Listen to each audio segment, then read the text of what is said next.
The Fountain by Charles Baudelaire.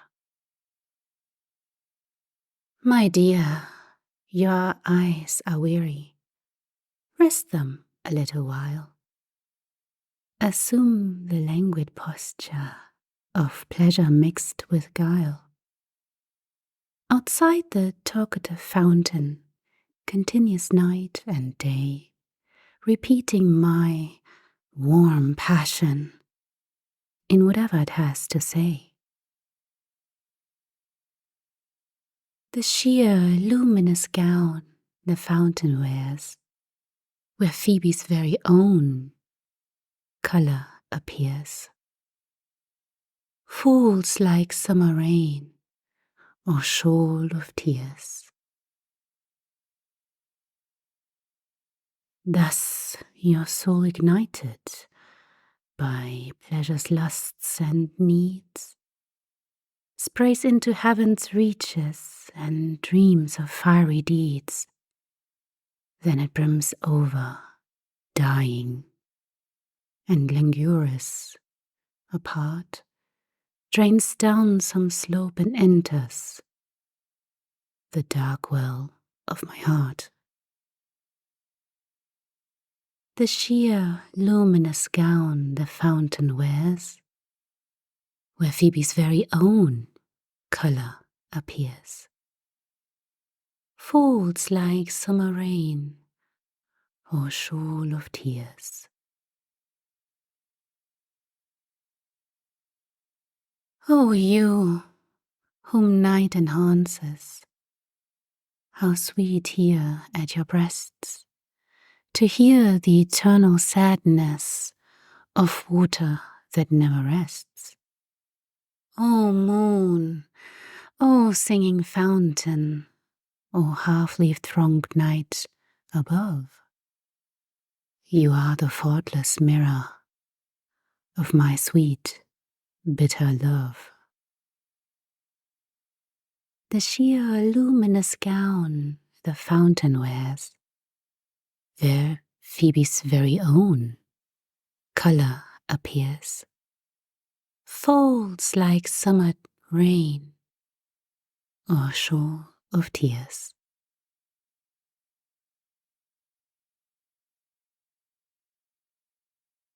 Kisses Desired by William Drummond of Hawthornden.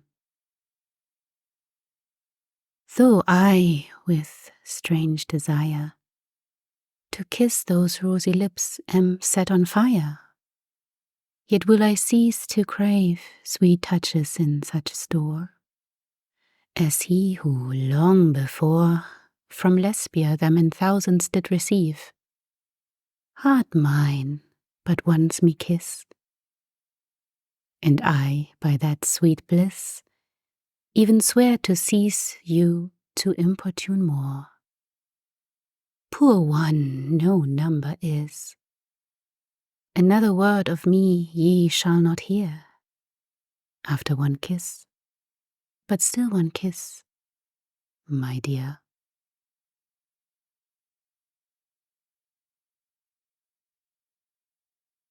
Stolen Pleasure by William Drummond of Hawthornden. My sweet did sweetly sleep, and on her rosy face stood tears of pearl, which beauty's self did weep. I, wondering at her grace, did all amazed remain, when love said, Fool, can looks thy wishes crown? Time past comes not again.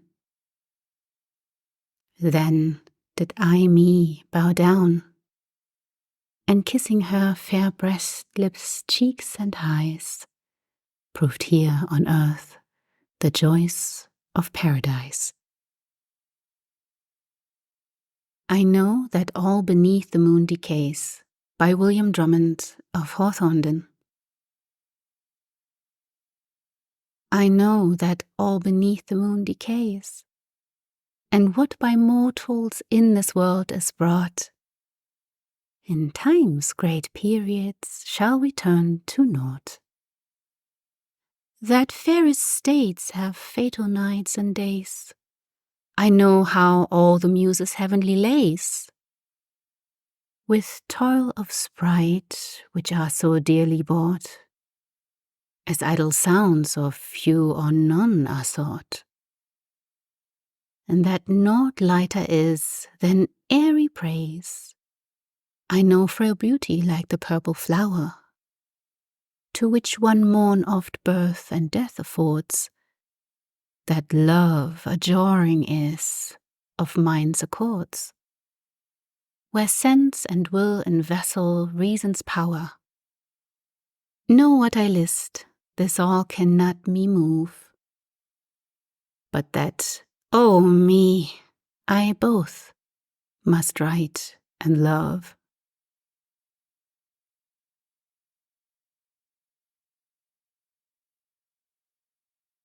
Like the Idalian Queen,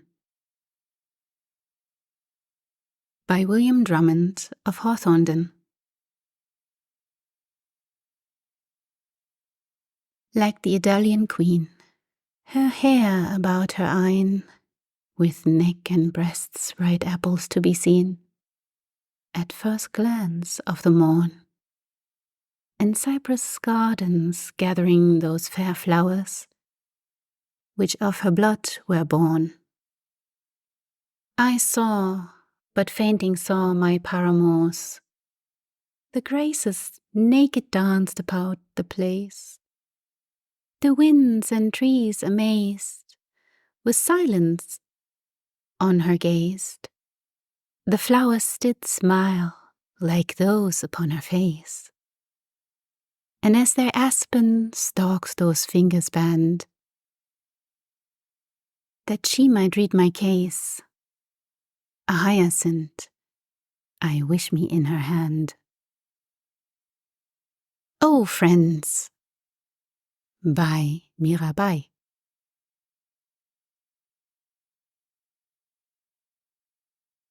Oh, friends, I am mad with love and no one sees.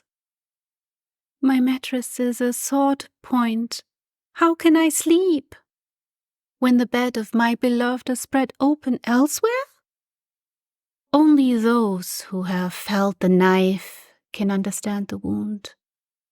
Only jeweler knows the nature of the jewel. I have lost it, and though anguish takes me door to door, no doctor answers. Mira calls her lord.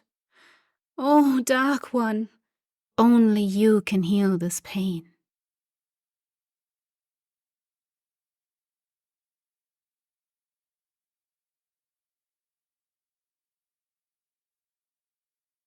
Lost Desire, by Meleager. Love brought by night a vision to my bed, one that still wore the vesture of a child, but 18 years of age, who sweetly smiled, till of the lovely form false hopes were bred, and keen embraces wild. Ah, for the lost desire that haunts me yet, to mine eyes fall in sleep that finds no more. That fleeting ghost, O lovelorn heart, give over. Cease thy vain dreams of beauty's warmth. Forget the face thou longest for. When I consider everything that grows, by William Shakespeare.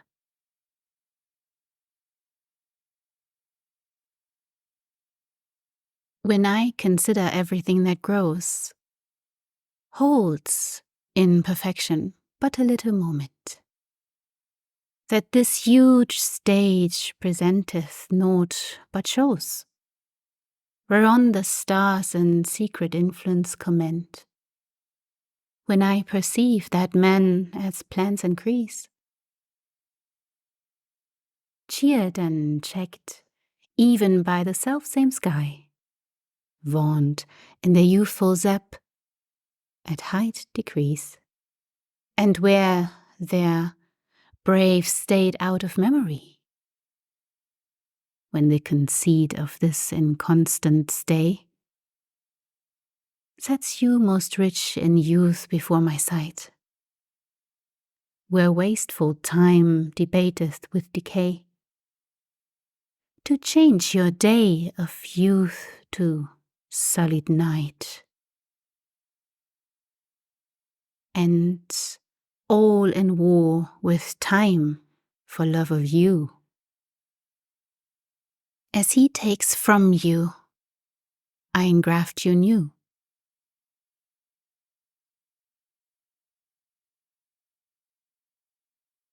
Poem for Lou by Guillaume Apollinaire.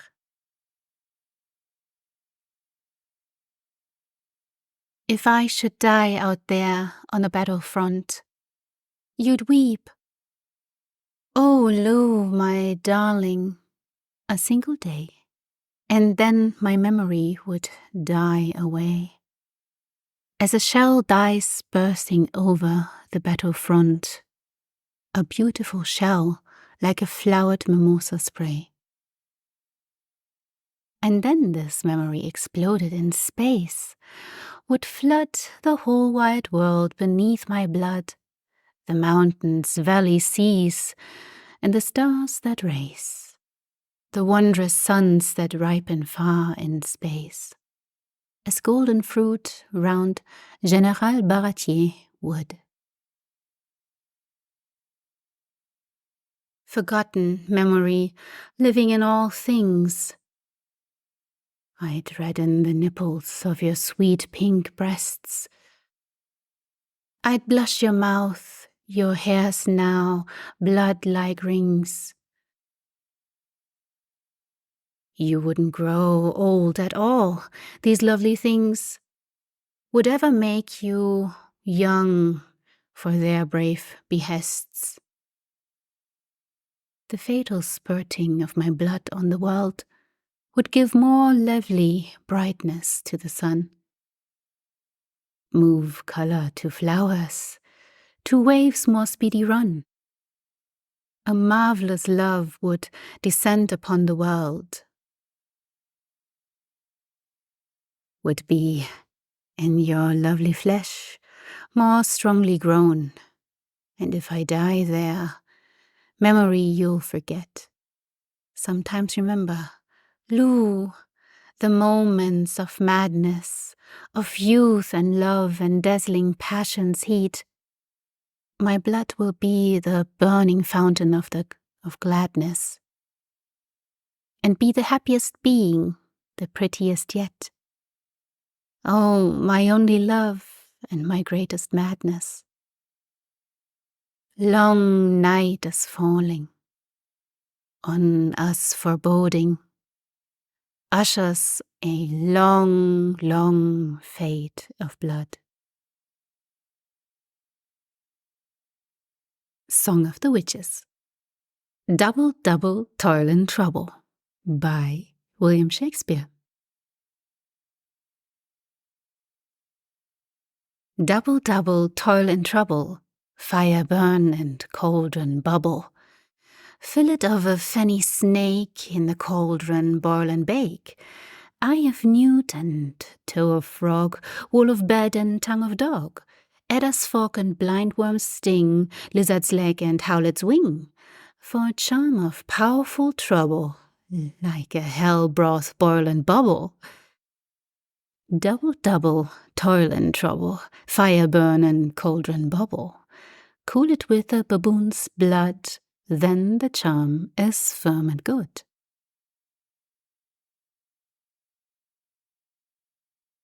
The Haunted Palace by Edgar Allan Poe.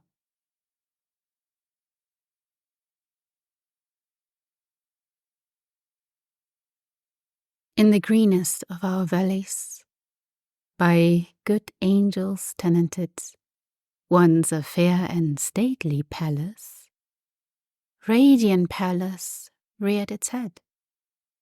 In the monarch's thought's dominion, it stood there, ne'er the rough spread a pinion over fabric half so fair.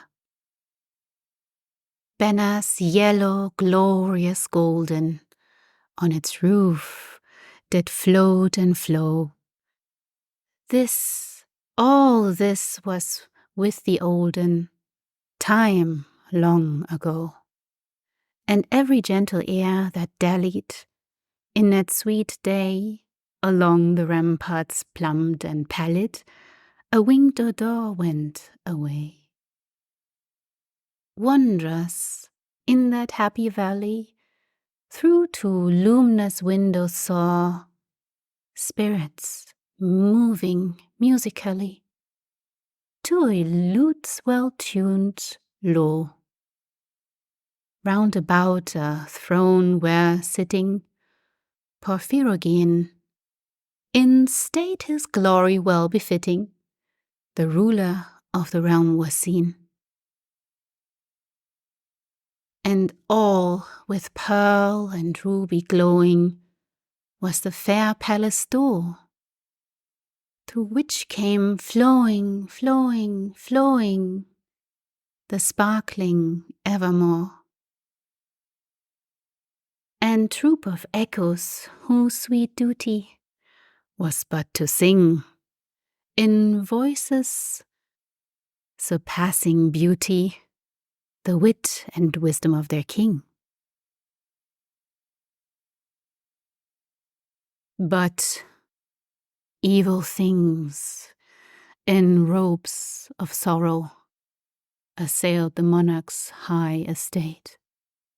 Ah, let us mourn, for never morrow shall dawn upon him desolate.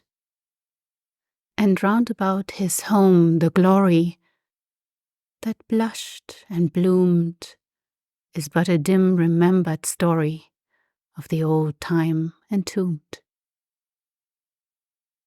And travellers now within that valley through the red-litten windows see vast forms that move fantastically to a discordant melody, while, like a ghastly rapid river through the pale door,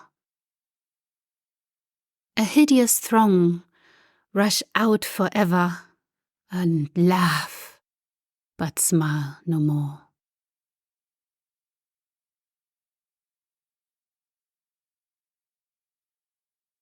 To One in Paradise by Edgar Allan Poe.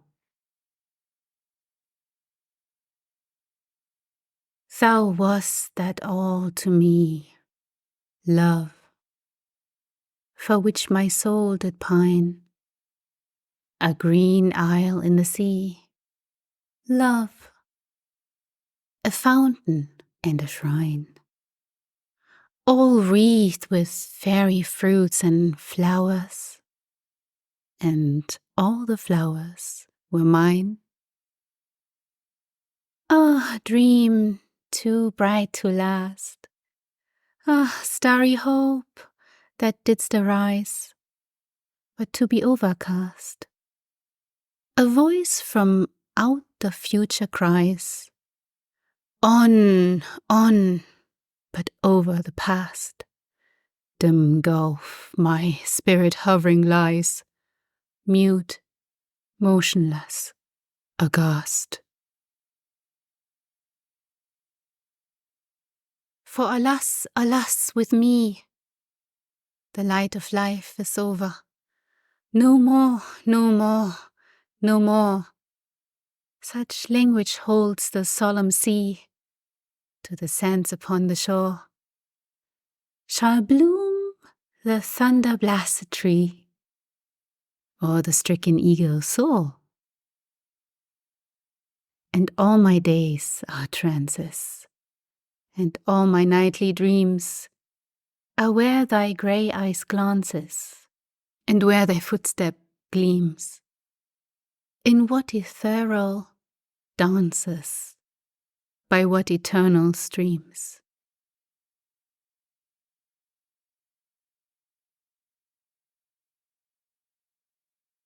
Spirits of the Dead by Edgar Allan Poe.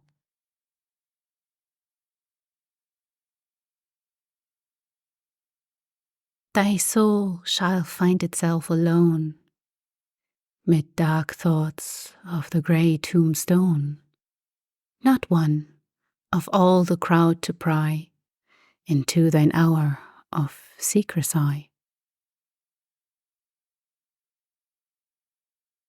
Be silent in that solitude, which is not loneliness, for then the spirits of the dead who stood in life before thee are again in death around thee, and their will shall overshadow thee. Be still.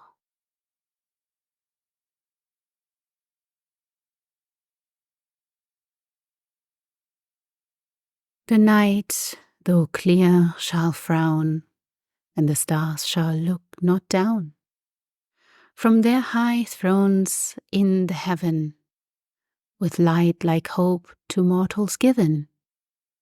But their red orbs without beam to thy weariness shall seem as a burning and a fever, which would cling to thee forever.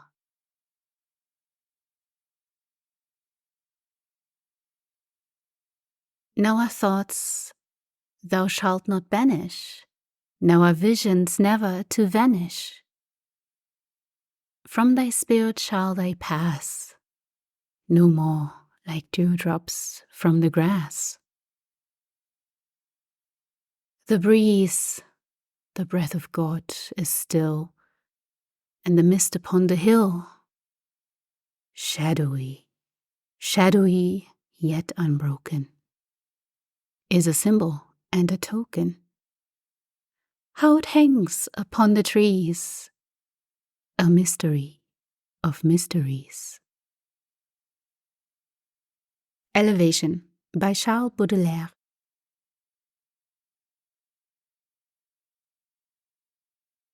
Over gutters and over parking lots, over rooftops, fountains, clownbacks, and the bay, beyond the sun, beyond the medium that fills unoccupied space, beyond the confines of the known universe, ghost, you slip out of me with the ease of a swimmer, at one with the waves, furrowing the deep, with a pleasure we can't articulate, as we fly from the contagion of the world, bathing in vibrations, shed in silence from the stars, drinking up the cold, clear fire that purifies our emptiness.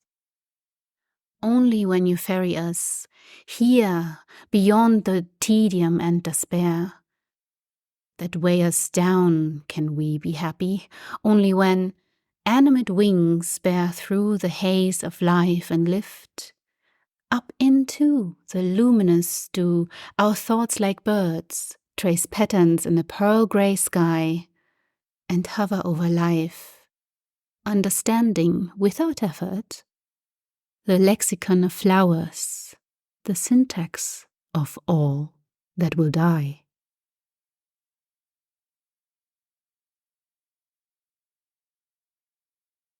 L'Allegro by John Milton. Hence loathed melancholy of Cerberus and blackest midnight born, in Stygian cave forlorn, mongst horrid shapes and shrieks and sights unholy, find out some uncouth cell, where brooding darkness spreads his jealous wings, and the night raven sings there under ebon shades and low-browed rocks, as ragged as thy locks, in dark Cimmerian desert ever dwell. But come thou, goddess fair and free, in heaven yclept Euphrosyne, and by men heart easing mirth, whom lovely Venus at her birth with two sisters grace more, to ivy-crowned Bacchus bores? Or whether, as some sages sing, the frolic wind that breathes the spring, Zephyr with Aurora playing, as he met her once a-Maying, there on beds of violet blue, and fresh-blown roses washed in dew, filled her with thee a daughter fair, so buxom, blithe, and debonair.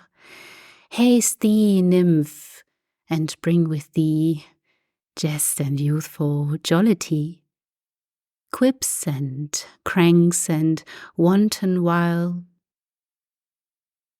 knots and becks and wreathed smiles, such as hang on Hebe's cheek, and love to live in dimple sleek, sport that wrinkled care derides, and laughter holding both his sides. Come, intrepid, as ye go, on the light fantastic toe, and in thy right hand lead with thee the mountain nymph, sweet Liberty. And if I give thee honour due, Mirth, admit me of thy crew, to live with her and live with thee, in unreproved pleasures free, to hear the lark begin his flight, and singing startle the dull night, from his watchtower in the sky, till the dappled dawn doth rise, then to come in spite of sorrow, and at my window bid me good morrow, through the sweet briar, o'er the vine, o'er the twisted eglantine, while the cock with lively din scatters the rear of darkness thin, and to the stack o'er the barn door stoutly struts his dames before, oft listening how the hounds and horn cheerily rouse the slumbering morn, from the side of some hoar hill, through the high wood echoing shrill, sometime walking not unseen by hedgerow elms on hillock green, right against the eastern gate, where the great sun begins his state, robed in flames and amber light, the clouds in thousand liveries dight, while the ploughman near at hand whistles over the furrowed land, and the milkmaid singeth blithe, and the mower whets his scythe, and every shepherd tells his tale under the hawthorn in the dale. Straight mine eye hath caught new pleasure, whilst the land skip round in measure. Russet lawns and fallow grey, where the nibbling flocks do stray, mountain on whose barren breast the labouring clouds do often rest, meadows trim with daisies pied, shallow brooks and rivers wide, towers and battlements it sees, bossomed high in tufted trees, where perhaps some beauty lies,